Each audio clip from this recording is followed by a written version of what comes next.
The red giant's final warning. 640 light-years away, a dying star is preparing for the most violent death in our cosmic neighborhood. This star is Betelgeuse, the red supergiant that marks the shoulder of Orion. Right now, at this very moment, it could be exploding, and we wouldn't even know it yet.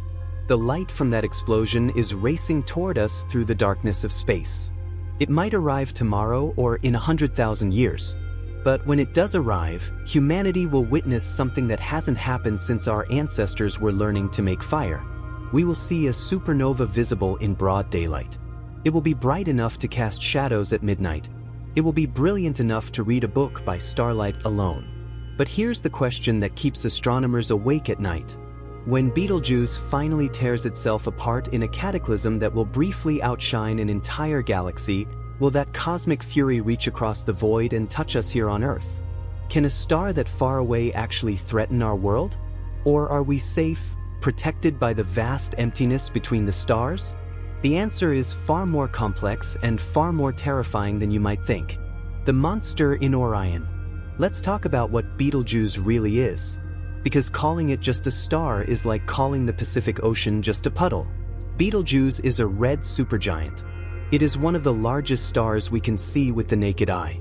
If you placed it at the center of our solar system, its surface would extend past the orbit of Mars. Earth, Venus, and Mercury would all be inside the star. They would be vaporized and gone forever. Jupiter would be skimming the chromosphere, getting scorched by temperatures that would turn rock into gas. This monster is roughly 20 times the mass of our Sun, but it's nearly 1,000 times wider. It's so massive that it's literally tearing itself apart from the inside out. The core is burning through fuel at a terrifying rate. Hydrogen became helium over millions of years. Helium fused into carbon and oxygen. Carbon and oxygen merged into neon and magnesium. The star is cooking elements in its belly like some kind of cosmic forge, building heavier and heavier atoms with each passing millennium. Right now, Betelgeuse is probably fusing silicon into iron. And that's when things get really bad. Because iron is the end of the line. When you fuse iron, you don't get energy out. You have to put energy in.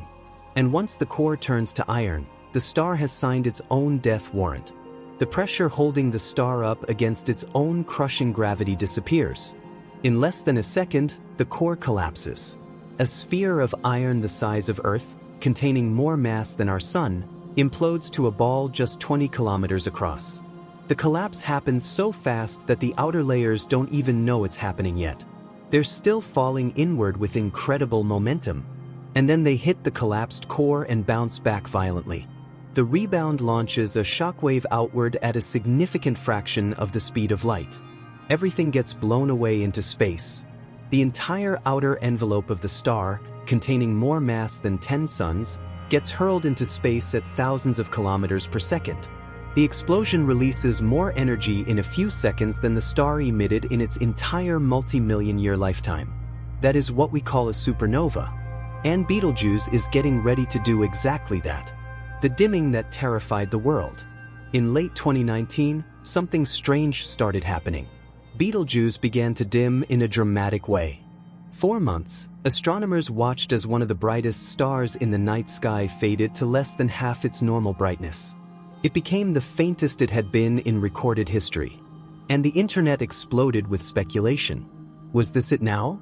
Was Betelgeuse about to blow up? The media went wild with excitement.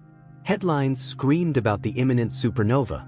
People started watching Orion every night, wondering if they were about to witness the astronomical event of the millennium. Some even worried it might be dangerous. Then, in early 2020, Betelgeuse brightened again. The dimming, it turned out, was caused by a massive ejection of material from the star's surface. Betelgeuse had literally sneezed out a cloud of gas and dust equivalent to several times the mass of the moon. That cloud condensed into dust grains that blocked our view of the star, like fog rolling across a streetlight on Earth. The supernova had been postponed for now. But it was not cancelled forever. Because here's what we learned from that event. Betelgeuse is unstable in a violent way. It's convulsing and throwing off enormous amounts of material. The star is in its death throes. And while it didn't explode in 2020, it will explode eventually. Maybe in 100 years from now. Maybe in 100,000 years. On cosmic timescales, that's essentially tomorrow. And when it does happen, we're going to find out if 640 light years is far enough. The weapons of a dying star. A supernova doesn't just explode into space. It attacks the universe with multiple weapons. And each one could potentially threaten life on Earth. First, there's the visible light we can see. When Betelgeuse goes supernova, it will become stunningly bright. For several weeks, possibly months, it will shine with the apparent magnitude of the full moon. You'll be able to see it during the day. There will be shadows at midnight. Cities won't need streetlights for those weeks. It will be the most spectacular astronomical event in human history. But visible light isn't dangerous to us. It's just photons moving through space. Pretty photons that we see every day. The kind we're bathed in every day from the sun. So the light show itself won't hurt us. It might mess with our sleep schedules, but it won't sterilize the planet. The second weapon is neutrinos. During the core collapse, an absolutely staggering number of neutrinos gets released. We're talking about 10 to the power of 58 neutrinos. That's a 1 followed by 58 zeros. More neutrinos than there are atoms in dozens of Earths. They carry away 99% of the supernova's energy. Now, neutrinos are ghost particles. They barely interact with matter at all. Trillions of them pass through your body every second from the sun, and you never notice them. But when Betelgeuse explodes, the neutrino flux hitting Earth will be intense. Scientists estimate we'll detect thousands of them in our neutrino observatories. It will be the biggest neutrino event since supernova 1987A, which exploded in the Large Magellanic Cloud. But even with that huge flux, neutrinos won't hurt us. They're too weakly interacting with normal matter. They'll pass through the Earth like it's not even there. We'll detect them with special equipment. We'll study them in great detail. They'll teach us incredible things about supernovae. But they won't damage anything on Earth. So visible light is safe for us. Neutrinos are safe as well. What about the third weapon then? Gamma rays are the real concern. The invisible killer. This is where things get serious. Supernovae release enormous amounts of high-energy radiation. There are X-rays and gamma rays. There is ultraviolet light as well. These are the photons that can actually do damage. They can strip away atmospheres from planets. They can destroy ozone layers completely. They can mutate DNA in living organisms. They can sterilize entire worlds. The good news is that most supernovae spray this radiation fairly evenly in all directions. It's not focused on one spot. It's not aimed at specific targets. It just expands outward as a sphere.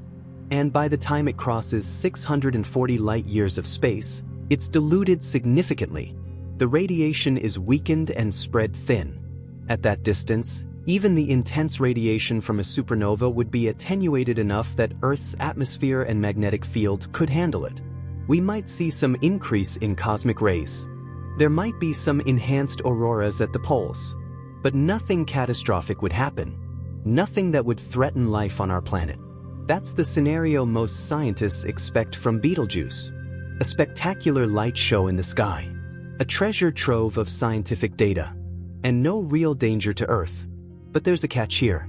Not all supernovae are the same. And some of them have a weapon that makes gamma rays look gentle. The death beam. Some massive stars, when they die, don't just explode outward. They focus their energy into beams. They create jets of pure destruction. Beams of matter and radiation moving at 99.9% the speed of light, punching through the stellar debris like cosmic drill bits. These are gamma ray bursts. And they are the most powerful explosions in the universe since the Big Bang itself. A gamma ray burst lasts anywhere from milliseconds to several minutes.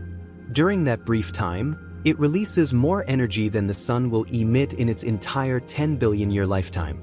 If you could somehow capture all that energy and convert it to electricity, you could power human civilization for longer than the universe has existed. These things are absurdly, incomprehensibly powerful. And they're focused into narrow beams. All that energy gets concentrated into jets just a few degrees wide. If you're in the path of one of these jets, you're not just in trouble. You're in a situation where the word trouble doesn't even begin to cover it. A gamma-ray burst from a star in our own galaxy, aimed at Earth, would be an extinction-level event. The gamma rays would hit the upper atmosphere and trigger a chain of chemical reactions. The ozone layer would be destroyed in minutes. Ultraviolet radiation from the sun, normally blocked by ozone, would flood the surface. Plants would die from the radiation. Phytoplankton in the oceans would die as well. The food chain would collapse from the bottom up. And that's just the immediate effect. The gamma rays would also create nitrogen oxides in the atmosphere. These would linger for years, creating a brownish haze that would block sunlight and cool the planet. It would trigger an impact winter. Crops would fail across the world. Ecosystems would collapse one by one. It would be really bad for all life. Scientists think gamma-ray bursts might have been responsible for some of the mass extinctions in Earth's past. The Ordovician extinction, 450 million years ago, wiped out 85% of marine species. Some researchers think a gamma-ray burst could explain it. So the question becomes critical now. Can Betelgeuse produce a gamma-ray burst? And if it can, is Earth in the line of fire? The geometry of doom. Let's address the second question first. Is Earth in the potential firing line? When a star produces a gamma-ray burst, the jets emerge from the rotational poles. The star is spinning on its axis, and the jets shoot out along the spin axis. So if you want to know if you're in danger, you need to know which way the star's poles are pointing. For Betelgeuse, we have good news. Recent observations have mapped the star's rotation axis, and Earth is not aligned with it. We're off to the side by a significant margin. If Betelgeuse were to produce jets, they would miss us entirely, by a comfortable margin of safety. So even in the worst-case scenario, we're not in the direct path of a potential gamma-ray burst. That's reassuring to know right now. But it raises another question. Can Betelgeuse even make a gamma-ray burst in the first place? This is where the science gets uncertain, and a little controversial among researchers. Gamma-ray bursts are associated with a specific type of supernova called a collapsar. It happens when a very massive, rapidly rotating star collapses to form a black hole. The rotation is crucial to this process. It helps focus the energy into jets. Without rapid rotation, you just get a normal supernova explosion. Most scientists think Betelgeuse is rotating too slowly to produce a gamma-ray burst. It's a bloated, elderly star that's lost a lot of its angular momentum over millions of years. It's not spinning fast enough to create the conditions needed for jet formation. So when it explodes, it will probably be a standard core collapse supernova. It will be spectacular, but not focused into beams. That's the most likely scenario. But there's a minority opinion. Some researchers think that even slowly rotating massive stars might produce weak gamma-ray bursts under certain conditions.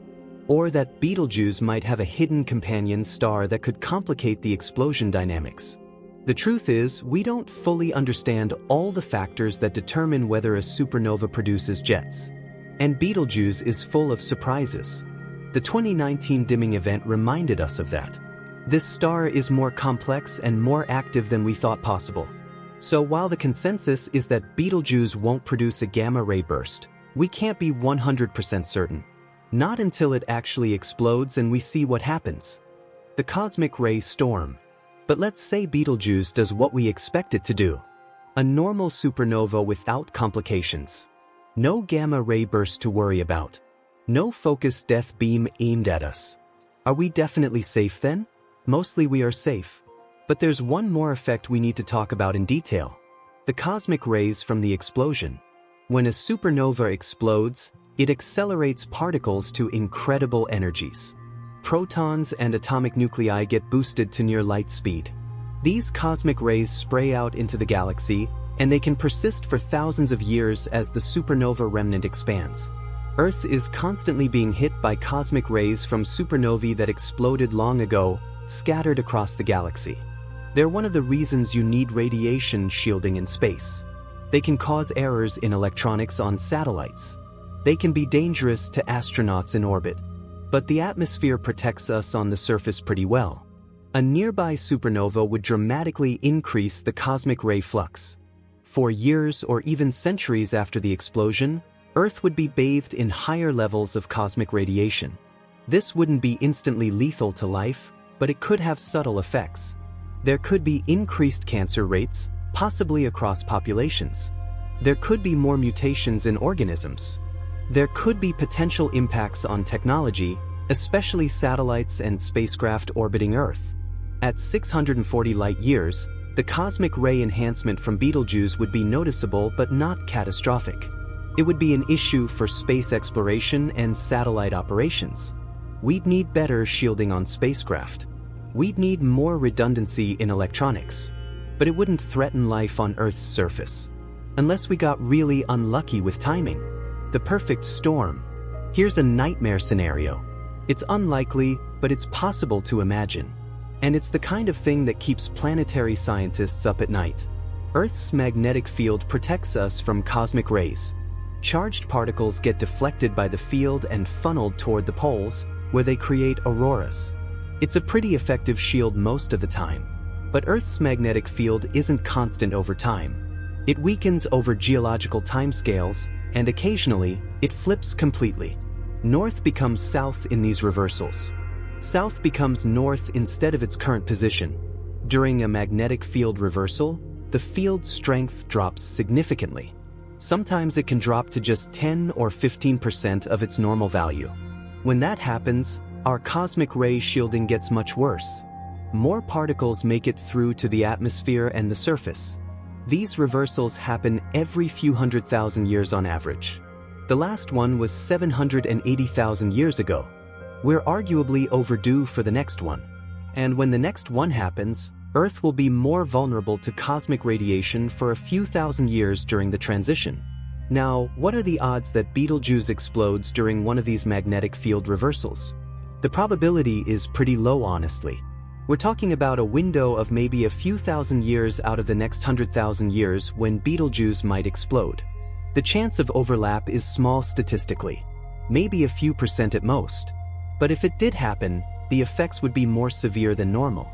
The enhanced cosmic ray flux from the supernova, hitting Earth during a period of weakened magnetic protection, could lead to a significant increase in atmospheric ionization.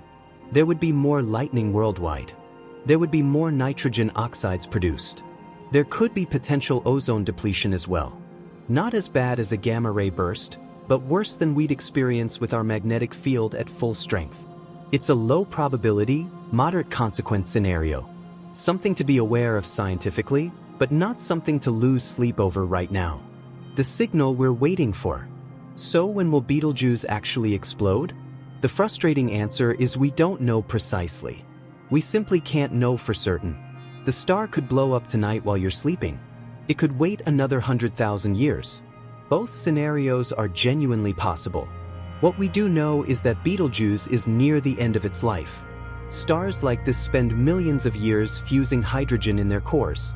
They spend thousands of years fusing helium after that. They spend decades fusing carbon into heavier elements. They spend years fusing neon and oxygen. And they spend just days fusing silicon into iron. Once that iron core forms, the clock is ticking in hours or less. But we can't see the core directly. We can only watch the surface of the star. And the surface doesn't tell us what's happening deep inside. The 2019 dimming event showed us that Betelgeuse is unstable and active right now. That's a sign of a star in distress. But it's not a countdown timer we can read. We're watching a terminally ill star, but we can't predict exactly when the end will come. When it does happen, we'll get some warning before the light arrives. Not much, but we'll have some advance notice. The neutrinos will arrive first at Earth. They're released during the core collapse, before the shock wave reaches the surface. They travel at essentially the speed of light, and they pass right through the star without stopping. The light from the explosion, on the other hand, has to fight its way out through thousands of kilometers of stellar material. That takes time to happen. Takes hours, maybe a full day. So neutrino detectors around the world will see the explosion before visible light reaches us. We'll have a few hours notice that Betelgeuse has gone supernova, long enough to alert astronomers around the world. long enough to point every telescope on Earth and in space at Orion, long enough to prepare for the most observed supernova in human history. And then the light will arrive at Earth. The show of a lifetime. When Betelgeuse explodes, it will be absolutely glorious. For the first few days, the star will brighten rapidly.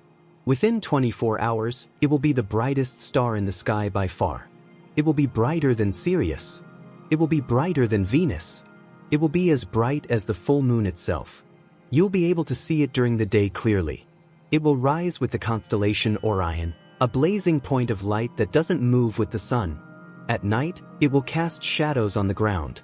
You'll be able to read by its light alone. You can walk outside without a flashlight. You will see colors in the darkness. It will stay at peak brightness for weeks. Then, slowly over the course of months, it will fade away. But it won't disappear completely from view. For years, possibly decades, the supernova remnant will be visible as a bright nebula in Orion. It will be a glowing cloud of gas where Betelgeuse used to be. Eventually, over centuries, that too will fade away, and Orion will have a new shape forever. A pattern humans have known for thousands of years will be permanently changed. Every culture on Earth will see it happen.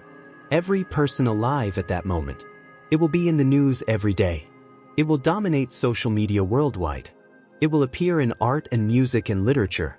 It will inspire an entire generation of people. Kids will grow up wanting to be astronomers because they saw the Betelgeuse supernova. Scientists will study it for decades afterward, learning things about stellar evolution and supernova physics that we can't learn any other way. It will be one of the defining moments of the 21st century, whenever it happens. And we'll be safe the entire time, watching from our little blue world, 640 light-years away. Far enough to be safe from harm, close enough to have the best seat in the house. The final verdict. So, can Betelgeuse destroy Earth after it explodes? No, it simply cannot do that. The distance is too great between us. 640 light-years is enough space. The gamma-ray burst scenario doesn't apply because we're not in the line of fire, and Betelgeuse probably can't produce one anyway. The visible light will be bright but completely harmless. The neutrinos will pass through us without any effect. The cosmic rays will be elevated but totally manageable. Betelgeuse is not a threat to Earth. It's actually a gift to humanity. A once-in-a-civilization event that we get to witness from a safe distance. We'll learn more about how massive stars die than we've learned in the entire history of astronomy. And we'll get to see something beautiful happen. Something humbling to our species. Something that reminds us how vast and violent and magnificent the universe really is. But here's the thing we should remember. We got lucky with Betelgeuse and its distance. 640 light-years is comfortable for us. But there are other massive stars out there in the galaxy. There are closer ones to Earth. Eta Carinae is 7,500 light-years away, far enough to be safe as well. But what about stars we haven't identified yet? What about the ones hidden behind dust clouds or too faint to notice until they explode? The galaxy has experienced supernovae much closer to Earth in the past. There's evidence in the geological record of our planet. There are isotopes deposited by supernova radiation long ago. Some of them might have been within a few hundred light-years. Close enough to cause problems for life. Close enough to affect Earth's climate and biosphere. It could happen again in the future. Space is vast beyond imagination. Supernovae are rare events statistically. But over millions of years, Earth has been, and will be, in the blast zone of nearby stellar explosions. We just happen to be alive during a relatively quiet period. A time when the nearest dying supergiant is far enough away to put on a show without putting us in danger. So when Betelgeuse explodes, don't panic at all. Go outside and look up. Watch the sky light up with the fury of a dying star. Share the moment with everyone you know and love. Because you're witnessing something that hasn't happened in recorded human history and won't happen again for thousands of years into the future. A star is dying out there. And from our safe, distant perch, we get to watch it happen. If you want to stay updated on Betelgeuse and be among the first to know when it finally explodes, subscribe to this channel right now. Drop a like if you enjoyed learning about the death of stars and the safety of our little world. And let me know in the comments, will you be watching the sky when Betelgeuse goes supernova? The universe is full of wonders. And some of them are beautiful precisely because they're so dangerous and so far away from us.